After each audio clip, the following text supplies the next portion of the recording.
दोस्तों नमस्कार, मेरे चैनल में आपका स्वागत है। फोटोग्राफी, जर्नलिज्म, आर्ट, कल्चर सबको मिला के मैं बहुत सारे वीडियो दिया हूँ। तकरीबन हम 150 पहुंच रहे हैं। मेरा ये भी फोकस है कि जो दूसरे प्रोफेशन के लोग हैं, जो अपनी कमाई कहीं और से करते हैं, लेकिन वो फोटोग्राफी से शौकिया कहिए या बहुत ज्यादा अटैचमेंट है उनको और इस कला से जुड़े हुए हैं, ऐसे लोगों को मैं सामने आपके लाना चाहता हूँ। तो इस कड़ी में आज उत्कर्ष सिन्हा जी हमारे साथ हैं। उनको हम सुनेंगे, उनसे समझेंगे, उनकी खींची हुई तस्वीरें देखेंगे। तो हम क्रम को शुरू करते हैं और हम बात करते हैं उत्कर्ष जी से कि पहले अपना ये परिचय दे दें ताकि हमारे देखने वालों को आसानी हो जाए। जी, मैं बेसिकली प्रयागराज से हूँ और मैंने दिल्ली यूनिवर्सिटी से ग्रेजुएशन किया। साथ में मैं कॉमर्स स्ट्रीम से हूँ, तो मतलब इसी में आगे बढ़ा तो सीए किया। फिर उसके बाद धीरे धीरे मेरा थोड़ा बहुत हमेशा से ही फोटोग्राफी में इंटरेस्ट था। तो मैंने पहला स्मार्टफोन लिया, तो तब से मेरा थोड़ा बहुत इंटरेस्ट बना कि हाँ मुझे अच्छा लगता है। मेरी फ्रेमिंग वगैरह अच्छी होती थी। मेरे फ्रेंड्स कहते थे कि फोटोग्राफी तुम्हारी अच्छी आती है, फोटोज अच्छी आती हैं। तो थोड़ा थोड़ा अप्रिसिएशन मिलता है, तो थोड़ा थोड़ा इंटरेस्ट भी बढ़ता है। तो मैं और खींचने लगा धीरे धीरे करके। मैं मतलब फिर फोटोग्राफी में थोड़ा और ज्यादा रुचि बढ़ाने लगा अपनी।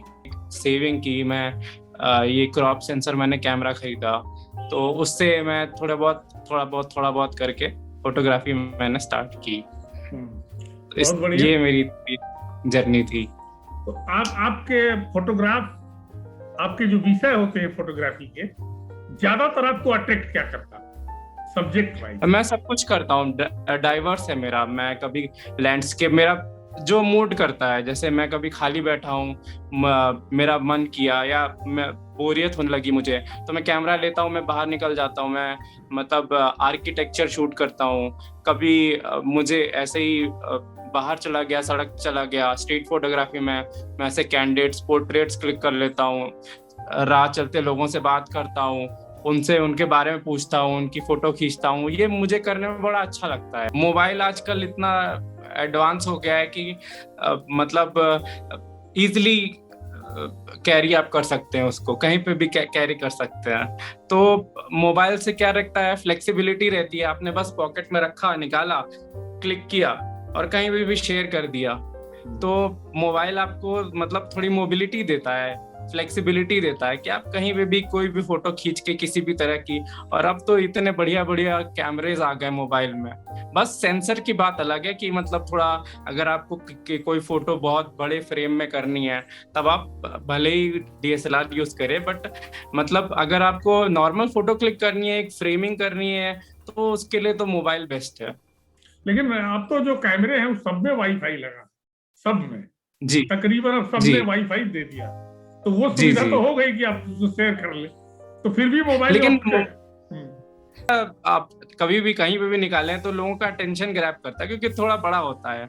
अब आप कोई भी बड़ी चीज आप किसी के सामने निकालेंगे तो ऑब्वियसली वो अटेंशन ग्रैब करेगी। वहीं आप छोटी चीज किसी के सामने रखेंगे तो उतना अटेंशन सीक नहीं करेगी। Same is with the camera also, कि अगर आप कोई बड़ी चीज आप निकालेंगे तो उनको लगेगा कि हाँ इसने मतलब कुछ बड़ा, कुछ फोटोग्राफर है, तो लोग अटेंशन, तो मतलब उनको लगता है कि हाँ फोटोग्राफर है। अच्छा, नहीं तो एक चीज बताएं। कहा जाता है ना, जिनका माइंड फाइनेंस में और साइंस में, खासतौर से मैथमेटिक्स में होता है, वो कला के प्रति उनका लगाव कम होता है। आपको कैसा रहा कि देखिए फाइनेंस का आदमी दशा दिशा देश में क्या चल रहा है, फाइनेंस को लेके, बिजनेस को लेके, उसका आम जीवन पर असर क्या पड़ेगा, उसको आप लोग एनालिसिस करते रहते हैं और कंपनियों के एनालिसिस करते हैं, इनकी फाइनेंशियल सेहत कैसी रहेगी।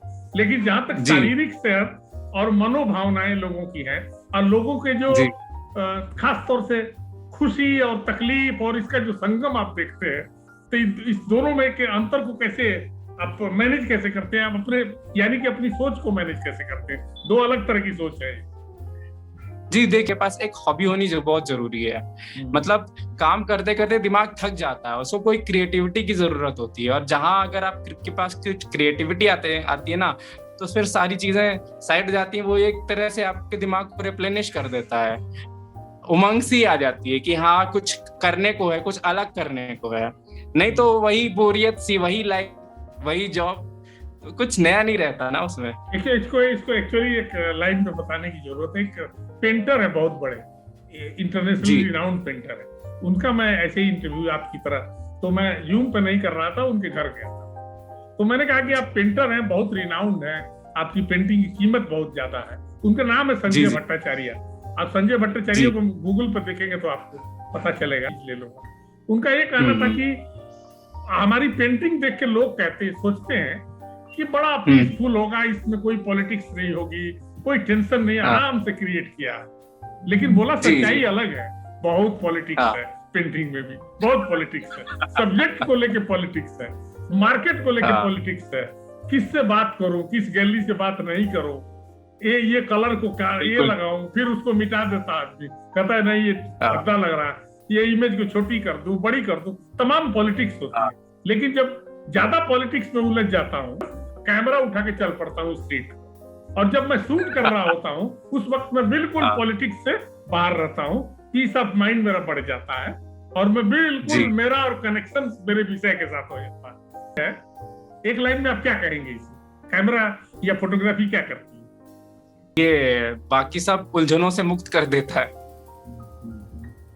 एक अलग दुनिया में ले जाता है, जहाँ उसको पे कि जहाँ पे आपको बाकी सब चीजों के बारे में नहीं सोचना है, कुछ बाकी बिजनेस के बारे में नहीं सोचना है आपको। वहाँ कुछ क्रिएटिविटी है, आप बाहर निकलिए, कुछ अलग अलग चीज करने का मौका मिलता है। किसी भी आर्ट की हो सकती है, क्योंकि ये चीज किसी भी सिंगिंग में भी है, ये चीज परफॉर्मिंग आर्ट में भी है, डांस में भी है, पेंटिंग में भी है, बिल्कुल है। दूसरे तरह जी हर तरह के जो कलाएं हैं, इवन जो कई बार जी रचनाकार जो रचना करता है, लिखता है, साहित्यकार जी लोग जो लिटरेचर के लोग जो लिखते हैं, उनके साथ जी भी जी ऐसा होता होगा, ऐसा मैं महसूस करता हूँ। तो जी जी। मैं एक्चुअली मैं सिंगिंग भी करता हूँ, मैं गिटार भी बजाता हूँ। तो मतलब मुझे लगता है कि जब भी खाली टाइम मिलता है तो मैं ये सब में ही अपना समय व्यतीत करता हूँ। मुझे बड़ा आराम मिलता है, मतलब मैं बाकी सब चीजों से मुक्त हो जाता हूँ। अच्छा, ये जो फोटोग्राफी कंपटीशनों में भेजने का सिलसिला आपने शुरू किया, आपको जी उसमें रिकॉग्निशन में भी, तो आप उससे जी बताएं। जी। मैंने सबसे पहले एक 35 इंटरनेशनल फोटोग्राफी कॉन्टेस्ट होता है मॉस्को में, तो वहां पे मैंने फोटोज भेजना स्टार्ट किया। तो पहला जब मैंने फोटो भेजा था तो उसमें परसेंट बेसिस पे बताते हैं कि आप कितने परसेंट पे स्टैंड कर रहे हैं, कि मतलब आप टॉप 10 में हैं, टॉप 20 में हैं। तो धीरे धीरे उसमें बहुत ज्यादा कंट्रीज से लोग पार्टिसिपेट करते हैं। जैसे मैंने फर्स्ट टाइम पार्टिसिपेट किया था तो कुछ 149 कंट्रीज से कुछ 7000 फोटोग्राफर्स ने पार्टिसिपेट किया था वहां पे। तो अभी रिसेंटली मैंने 2 थीम्स में पार्टिसिपेट किया था वहां पे, एक था आई का कॉन्टेस्ट और एक था मोबाइल में शैडो फोटोग्राफी। तो जो आई कॉन्टेस्ट था वहां पे कुछ 6500 लोगों ने पार्टिसिपेट किया था और उसमें मैं टॉप 6% में था। और एक जो मोबाइल का शैडो फोटोग्राफी था उसमें मैं टॉप 8% में था। फिर एक मैगजीन है व्यू बग करके, वहां पे उन्होंने क्या कहते हैं, मैंने ये बनारस में घाट जो है वहां पे एक फोटो खींची थी साधु की। तो वो फोटो उन्होंने मतलब उसको एक अवार्ड दिया था, ये क्या था, टॉप शॉट अवार्ड 2021। तो एक साधु की फोटो मैंने मतलब माघ मेले में खींची थी यहीं प्रयागराज में, वो वहां पे डाली थी, तो उसमें मुझे फर्स्ट प्राइज मिला था। तो वहां पे भी बहुत मतलब ये सारे इंटरनेशनल कॉम्पिटिशन्स हैं। तो अब फिर आपकी हॉबी में आपको थोड़ा बहुत रिकॉग्निशन मिलता है तो आप मोटिवेट होते हो और आगे बढ़ने के लिए। आपको बहुत बहुत बधाई ये सब अचीवमेंट के लिए, और खास तौर से जो मोबाइल से अचीव किया है आपने, ये भी मैं लोगों को सामने रखूंगा, बहुत गंभीरता से आपकी तस्वीरों को सामने रखता जा रहा हूँ ताकि उसे देख करके सीखें लोग। और देखिए, अगर आप फोटोग्राफी से और या फोटो से नहीं जुड़े होते तो अपने देश में चार्टर्ड अकाउंटेंट बहुत सारे लोग हैं, लेकिन हम लोग नहीं ढूंढते हैं। तो आप जो दूसरी तरफ एंटर कर गए, जो घुसे हैं, जो दूसरी जगह अपनी पहचान बना रहे हैं, और जी मेरा चैनल भी चूंकि फोटो पर है, जर्नलिज्म पे है, जी आर्ट पे है, तो ये भी आपके प्रोफेशन के लोगों से जुड़ा है। तो ये एक्सचेंज जी जो है, इसका इसका जो ब्रिज का काम किया है फोटो ने, कैमरे ने, मोबाइल ने जी और बिल्कुल फोटोग्राफी ने। जी। आगे क्या प्लानिंग है फोटो को लेकर? मेरा शौक तो बहुत ज्यादा है। मैं सोच रहा हूँ एक फोटो स्टूडियो खोलने के लिए इसी साल। पिछले साल था मेरा प्लान, बट कोरोना के चक्कर में वो कंसोलिडेट नहीं हो पाया। बट इस साल सोच रहा हूँ, होपफुली मैं स्टार्ट करूंगा। तो किस तरह का स्टूडियो स्टार्ट करेंगे, क्या करेंगे?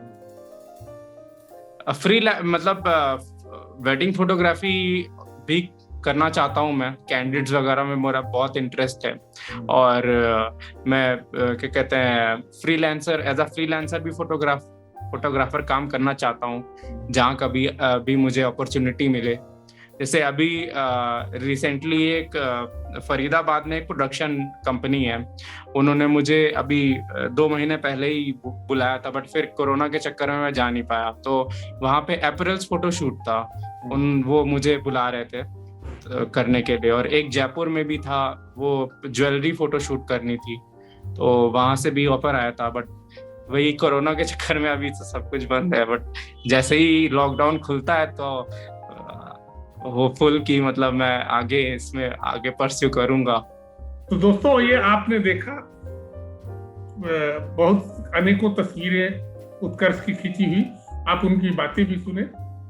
सभी लोगों को फोटोग्राफी करना चाहिए, चाहे प्रोफेशन कोई हो। आपको सुकून मिलेगा, आपको अवसाद से बचेंगे, आपकी झंझटें जो दिमाग में उलझने हैं वो खत्म होगी।